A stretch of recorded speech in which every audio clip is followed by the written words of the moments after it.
My name is Tess. We'd like to tell you about Evenings for Parents, which we presented in Sligo recently with the help of the diocese to groups of parents to support them in being family today. So we now have presented the programme to 3 groups in Sligo, in all 18 couples and I think it's 15 others where only one of could attend.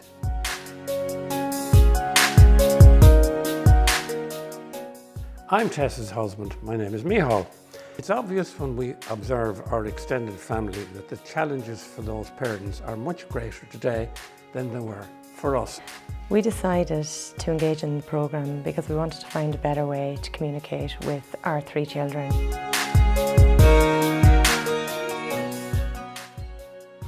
Generally, parents know what kind of adults they'd like their child to become, but they're not always clear on how to achieve their goal.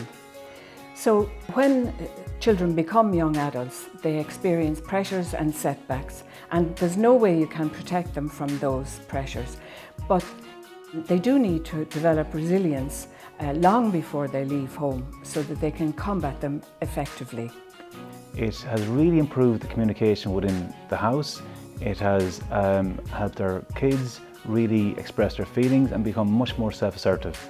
And as an example, recently we were presented with quite a serious issue in regard to a bullying situation at our school, at our kids' school.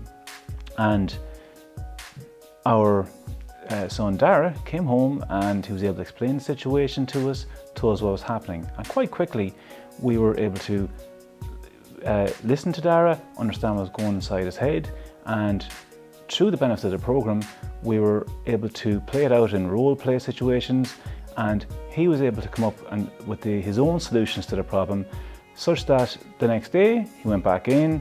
When the kid started hassling him, he was able to deal with the situation right there and then, and they have become friends.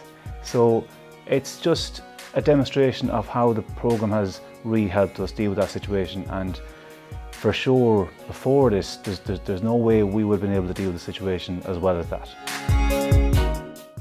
What then is this Evenings for Parents? There are numerous parenting courses available all over the place. Evenings for Parents is not a parenting programme. It is derived from a different model of group interactions. It runs over 2 hours, 1 night per week for 6 weeks. Its focus is to inform parents on ways to improve their communication with their children. Each session is made up of modules of a short presentation followed by a group discussion on the subject presented. I also enjoyed meeting the other parents in the group as well, because even during the tea break or that, discussed all the different problems they were having with their own kids, and then you realised you weren't the only ones having trouble. And you felt more reassured in that as a parent. We greatly assist those parents in dealing with the challenges they have to face. They consist of proven skills that will grow their own ability to communicate more effectively with each child in the way best suited to that child at that time, all the while making best use of whatever limited time is available to them. We felt that valuable times such as mealtime, family outings, we weren't making as much as we should make out of them. We wanted to be able to communicate a bit better and discuss what had happened to each of the kids on a given day. Parents find out why they cannot sort out what's happening in their child's exterior world if they are not sensitive to and paying attention to what's going on inside the particular child. Research and life experience itself shows that the quality of communication between parents and each growing child will significantly affect how they engage productively with life when they're adults. The quality of listening is the most essential element in all interpersonal communications, and particularly with an upset child. Having done this course, it had helped me with my self-awareness and how I communicate with my children. Previously, you know, I might have kind of used, maybe ordered, give out things. I thought I was listening to them, but by praising them, but really I wasn't, you know, listening. So for example, there was one day one of our children came in and he was frustrated and he was giving out. I was cooking the dinner, was busy as every day is. Previously I might have just went and just said, right, stop giving out. But I actually went and I stopped, turned around and I said, you seem upset. And he was only 5. He actually went and stopped in his tracks and went, yes, I am upset. He was so surprised that 1, I wasn't giving out, and 2, that I was actually listening. And he just goes, yeah. And then he totally forgot what he was giving out, right? And he went off playing. I went off doing the dinner, and instead of a situation which may have caused stress, aggravation in the house, it was all calm and everyone was happy. It was great.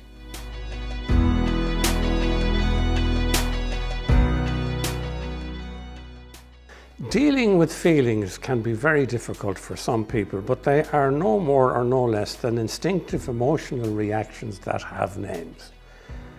The programme identifies why and when, if an upset or frustrated child is misunderstood, he or she will most likely either manifest anger, hurt, annoyance, or similar such reactions, or else do the very opposite and repress those negative feelings. If, however, the child is taught by his parents from an early age how to accept and express these negative feelings, reactive behaviour and further misunderstandings will be minimised, and the child will learn to accept that it's okay to feel bad sometimes without having to act it out.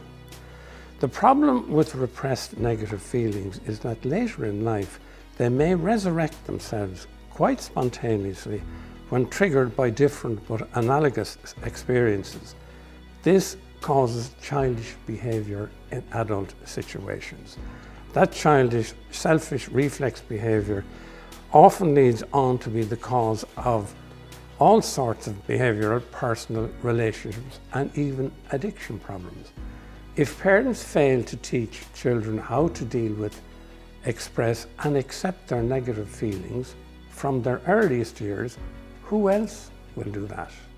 By taking the time to really appreciate and understand where each of our kids are coming from, it helped us to resolve the conflict that they were experiencing, to allow them to explain their feelings so that we could fully understand them. And then when we had a conflicting situation, for us to be able to explain to them exactly how we felt, it calmed the situation down, and we feel that it has stopped a lot of the aggro that is occurring at conflicting times. Pope Francis said moral relativism is based on the false premise that emotions, not truth and reason, are becoming the arbiters of what's right and wrong. Western society, including ours, is progressively moving in that direction, and you can make your own judgments as to the inevitable consequences. A feeling that commonly causes problems in relationship is anger. It's a very necessary, primitive, instinctual reaction to perceived threats. In one of the sessions for evenings for parents, we deal with anger management, and people find it extremely helpful. It helps you to deal with your anger without, as Pope Francis says, dishes flying. So anger, when it's not properly dealt with, leads inevitably to conflict. So if anger leads to conflict, what actually is conflict?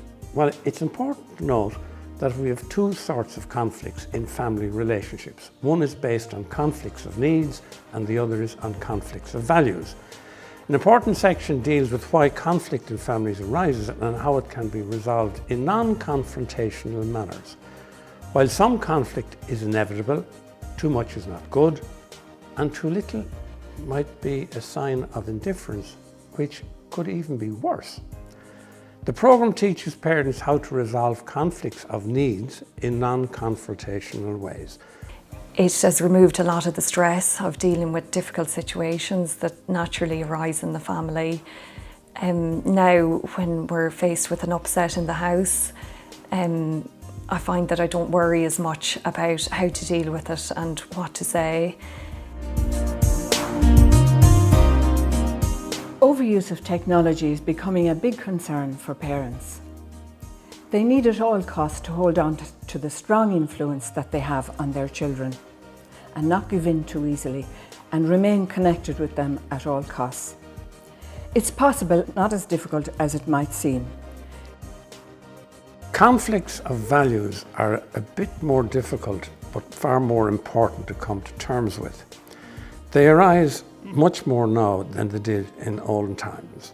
The classic dismissive from a young adult in such situations can often be, "It's not like it was in your day, Mum, Dad. You have no idea what's happening out there." Examples of values that cause rows are explored and discussed in one particular module of the programme. Depending on the participants on the night, some very contentious issues may be raised and openly discussed, perhaps for the very first time by those people. Parents are often very relieved to have such issues brought out into the open. Chapter 2, Amoris Laetitia, identifies many of these challenges and gives suggestions as how to try to face them.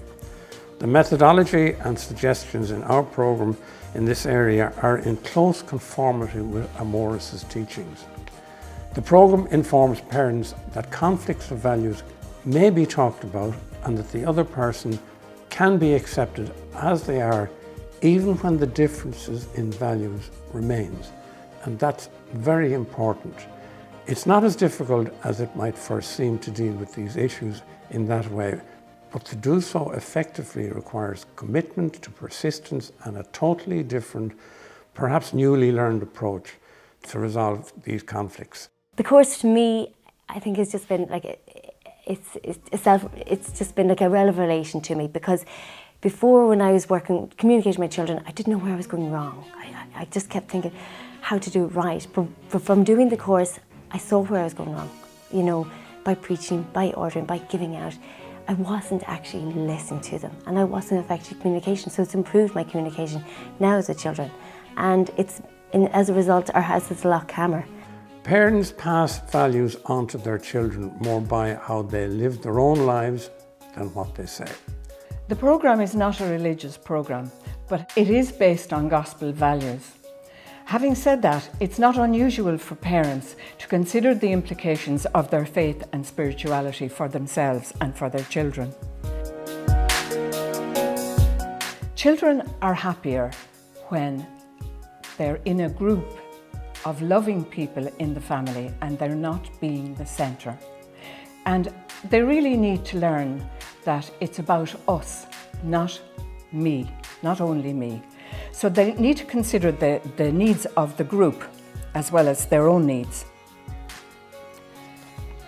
Each one really can contribute to the family. Even the little ones are really delighted when they know that they count in the family as well and that they can make a difference. The family is actually the child's first experience of community. This is the place where they learn to make decisions to love. That's being family. Pope Francis goes so far as to say, the future of the planet depends on the family. Evenings for Parents is designed to be most effective when both parents participate. A reason for this is that each week they're asked to try out what they learned and practice those skills at home with their children. It's therefore much more productive when both parents are involved. Couples also find their improved communication skills very helpful and useful in their own dialogue with each other on their own relationship issues. After the second night of the course, we were on our way home in the car, and Maria was getting upset about something that had happened the previous day. And you have a usual reaction of somebody getting upset, and it could be try and console, you know, say, "Asher, don't worry about that," or whatever. But I was listening to Maria and I was thinking about what we'd just done in the course, and I said, "You're upset, Maria," and straight away the two of us could just feel the tension releasing out of the car, and it was fantastic that, you know, from the second night of the course, putting the techniques into practice, and straight away it was working. Single parents with children are of course also most welcome, and they also find the programme very beneficial. It was a leap of faith for us to present these 6 evenings for parents. We're most grateful to the diocese for helping us to do that, and especially to the parents who participated in the evenings. The feedback was positive, and without exception, people said that they'd recommend the programme to others and that they benefited from it themselves. We hope that couples will take a similar leap of faith to us and that they too will take it on board and, with a little training, present it to other couples so that more families can benefit from it. Further information along with contact numbers is available at www.elfindiocese.ie/parents. One last but very important comment.